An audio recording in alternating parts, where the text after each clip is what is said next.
Hey there, my psychically gifted defenders of Earth! Today we're dialing up Dad for some cash and courage because we're diving deep into the world of EarthBound. If you thought your family vacations were weird, wait till you find out about a game where fighting abstract art and hippies is just another Tuesday.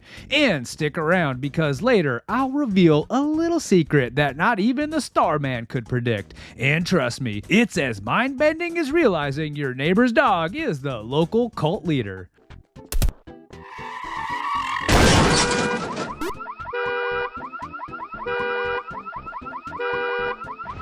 Our story started when Shigesato Itoi, a well-known Japanese copywriter, essayist, and lyricist, approached Nintendo with the idea for EarthBound. It wasn't just about making another RPG, it was about changing the game. Itoi, inspired by his eclectic background in media, envisioned a game that broke away from the medieval settings of traditional RPGs, aiming instead for a contemporary look with a satirical edge. He pitched his vision directly to none other than Hiroshi Yamauchi, the then president of Nintendo, who, intrigued by the boldness of the concept, greenlit the project. Thus, the development of what we know as EarthBound, or Mother 2 in Japan, began. Developing EarthBound was a massive challenge. The team at Ape and HAL Laboratory, led by producer Satoru Iwata, who would later become president of Nintendo, had to create a game that was accessible yet deep, humorous yet heartfelt. One of the key challenges was the game's script and localization. Itoi's script was dense with Japanese cultural nuances and humor that didn't directly translate into English. This led to the recruitment of localizer Marcus Lindblom, who had the daunting task of making the game relatable to a Western audience without losing its original charm. Lindblom had to walk the fine line, tweaking jokes and references to resonate with a different culture while retaining the spirit of the original. This localization process was pioneering at the time and set new standards for how games could bridge cultural divides. The technical side was no less daunting. EarthBound introduced a non-linear gameplay style rare for the time, featuring an open world that players could explore with fewer restrictions than typical RPGs of the era. The development team implemented a unique combat system as well, which used a rolling HP meter that added real-time urgency to battles. This was a technical feat that required innovative programming to ensure smooth gameplay on the Super Nintendo hardware, but we'll dive more deeply into that later in the video. Another significant challenge was EarthBound's art style. Inspired by American cartoons, the graphics were deliberately simplistic and quirky, designed to subvert players' expectations of what an RPG should look like. This choice was controversial, and it diverged from the more detailed and fantastical styles popular in games at the time, leading to a mixed reception upon release. But beyond the art, the heart of EarthBound lies its unforgettable cast of characters and a storyline that's as conventional as it is captivating. At the center is Ness, a seemingly ordinary boy with extraordinary psychic powers. Alongside him, we meet Paula, the psychic wonder girl, Jeff, the ingenious inventor, and Pooh, the disciplined mystical prince. Together they embark on a mission that's as much growing up as it is about saving the world from the enigmatic and terrifying Gigigas. What sets EarthBound apart isn't just its modern-day setting or its offbeat humor, it's how the game embeds themes into its storytelling and gameplay. Unlike the Knights and Dragons fare typical of RPGs at the time, EarthBound takes place in a world that mirrors our own, complete with pizza delivery and a phone line to your mom. This familiarity is disrupted by the surreal, often bizarre encounters with enemies ranging from animate street signs to malevolent piles of puke, challenging players' perception of their everyday reality. The story of EarthBound is a clever subversion of typical hero journeys.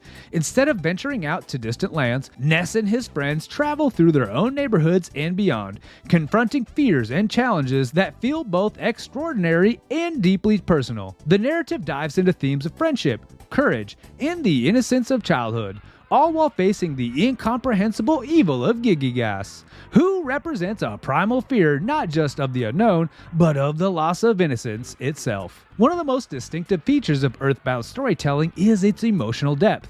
The game frequently breaks the fourth wall, directly engaging players in its world. One poignant example is the Sound Stone, which collects melodies that Ness must gather from his memories, combining to form a lullaby that's key to unlocking his full potential.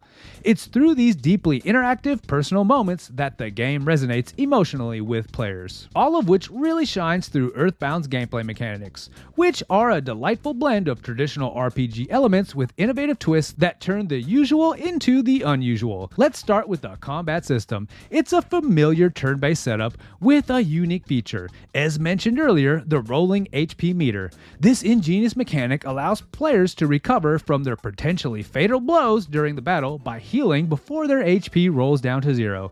It adds a layer of real-time urgency and strategy to the fights, making every encounter a nail-biting experience. But EarthBound doesn't stop there. It throws in a mix of non-linear exploration that was quite groundbreaking at the time. Unlike many RPGs where players follow a strict path, EarthBound offers a freedom to roam that encourages curiosity and interaction with an incredibly detailed world. Whether it's checking out what's on TV in someone's house or talking to every quirky NPC, the game rewards players for poking around its corners. And speaking of rewards, if you've ever felt like exploring every inch of a game's world, making sure you talk to every NPC twice just in case they turn into a dragon, or if you just enjoy sneaky little prompts in your video guides, then you'll love this. Why not smash that like button and subscribe? It's less predictable than a smiling, gift-giving alien and keeps the quirky content coming your way. Additionally, EarthBound introduces mechanics that directly impact the emotional state of characters. Take homesickness, for example, a condition Ness can suffer from, which affects his performance in battle. Players must call his mother to cure this ailment, embedding a relatable, real-world solution to the game strategy. This level of emotional realism isn't just unique, it adds depth to the gameplay and connects players to the characters in a more profound way. The game also utilizes an inventory system that limits how much Ness and his friends can carry. This forces players to make strategic decisions about what items are essential for their journey, adding another layer of strategy to the gameplay. Furthermore, EarthBound's instant win system, where lower-level enemies are defeated automatically without entering combat, respects the player's time and reduces unnecessary grinding. But the tale of EarthBound's sales performance and cultural impact is a twisting and unexpected plot of its own. When it first launched in Japan as Mother 2 in 1994, it was met with considerable enthusiasm, benefiting from the cult status of its predecessor, Mother. However, when it came time to introduce the game to the North American market in 1995, the response was lukewarm at best. The game's unconventional marketing slogan, "Dead again, this game stinks," which was meant to play up the quirky humor of EarthBound, didn't resonate well with the audience. Coupled with its offbeat graphics and unique gameplay, which starkly contrasted the mainstream RPGs of the time like Final Fantasy and Chrono Trigger, EarthBound struggled to find its footing in a market that wasn't ready for its idiosyncrasies. However, EarthBound's initial commercial performance doesn't tell the whole story. Over time, this quirky RPG gained a robust cult following, largely propelled by its passionate fan community. The game's distinct style, deeply woven narrative, and emotional depth eventually transcended its early sales figures, securing it a special place in the hearts of gamers. This growing fan base began to champion EarthBound, sharing it through the word of mouth and internet forums, eventually elevating its status from a commercial flop to a beloved classic. Now diving more deeply into EarthBound, there's a treasure trove of trivia, Easter eggs, and lesser-known facts that might even surprise the most dedicated fan. For starters, did you know that EarthBound is littered with real-world references that reflect its creator Shigesato Itoi's varied interests? From the Beatles' lyrics subtly woven into the soundtrack to visual nods of pop culture, EarthBound is a pop culture blend set to the max. One of the most intriguing Easter eggs is hidden in plain sight with the game's music.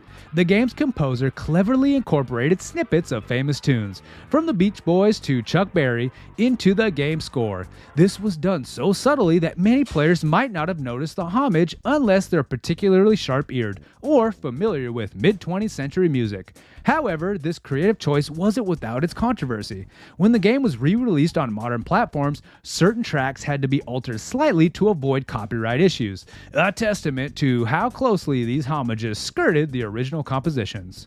Another fascinating piece of trivia is about the game's antagonist, Gigigas. Itoi has mentioned that Gigigas was inspired by a traumatic experience from his childhood when he accidentally viewed a scene from a Japanese film that he misinterpreted as a violent moment. This deep-seated fear is reflected in the abstract, unsettling design of Gigigas, which contrasts sharply with the game's otherwise colorful and whimsical aesthetic. Gigigas serves as an embodiment of pure, incomprehensible evil, and a concept that Itoi wanted to explore to make the villain truly memorable. EarthBound also includes a hidden debug menu, a feature left in by the developers that allows players to access almost every part of the game without the need for normal progression. This menu, which can be accessed through a complex series of inputs, reflects the developers' playful approach to the game, allowing the curious and the savvy to explore EarthBound's inner workings and secrets. If you know what this series of inputs is, comment below to win the prize of being totally awesome. And so there you have it, folks, a journey through the psychic waves of EarthBound, a game that's as peculiar as finding a talking dog who's not selling insurance, but leading a cult. If EarthBound has taught us anything, it's that sometimes the most memorable adventures are those that begin with a meteorite in your backyard and a mom who's cool with you trotting off to battle eldritch horrors.